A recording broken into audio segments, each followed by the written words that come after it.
విపరీతమైనటువంటి వర్షాలు వచ్చిన తర్వాత ఇంత భారీ వర్షాలు రావడము మరి ఇప్పుడు ఈ సంవత్సరమే కాబట్టి మరి వీళ్ళందరినీ కూడా ప్రతి గ్రామంలో కూడా ఒక సర్వే చేయించి మరి ఎంఆర్ఓలకు ఆదేశించి ఆ విలేజ్ పంచాయతీ సెక్రటరీల ద్వారా ఏ ఇండ్లు అటువంటి కూలిపోయే దశలో ఉన్నాయి, మెత్తటి స్లాబులు కానీ గోడలు కానీ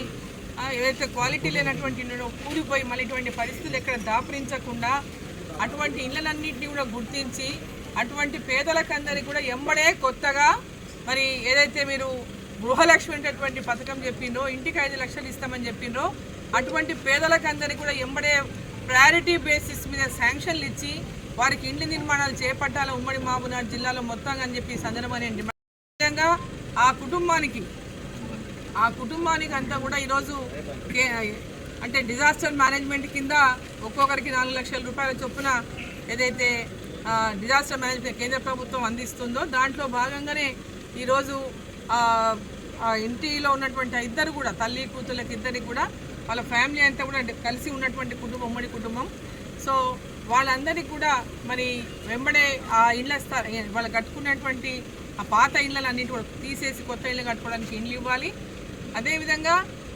వారికి నష్టపరిహారం ఈ యొక్క ఏదైతే కంపెన్సేషన్ ఉందో చనిపోయినటువంటి వారికి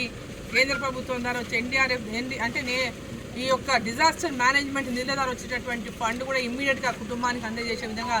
జిల్లా కలెక్టర్ గారు కూడా చర్యలు తీసుకోవాలని చెప్పి సందర్భంగా నేను కోరుకుంటూ వర్షాలకు మొన్న రాత్రి ఎత్తిమేడు గ్రామంలోన కొత్తపల్లి మండలం నారాయణపేట జిల్లా కొడంగల్ నియోజకవర్గం ఇద్దరు తల్లి కూతుళ్ళు మరి ఇంటి గోడ కూలి అక్కడికక్కడే ఇద్దరు మృతి చెందినారు. మరి వాళ్ళిద్దరు కూడా చాలా కడు బీదరికంలో ఉన్నటువంటి వాళ్ళు తల్లి కూతురు ఇద్దరు ఒక చిన్న రూమ్ ఏం లేదు, దాంట్లోనే వంట దాంట్లోనే వండుకోవడం, బయట ఏమి రూమే వేసుకొని ఉన్నారు చిన్న స్థలంలో.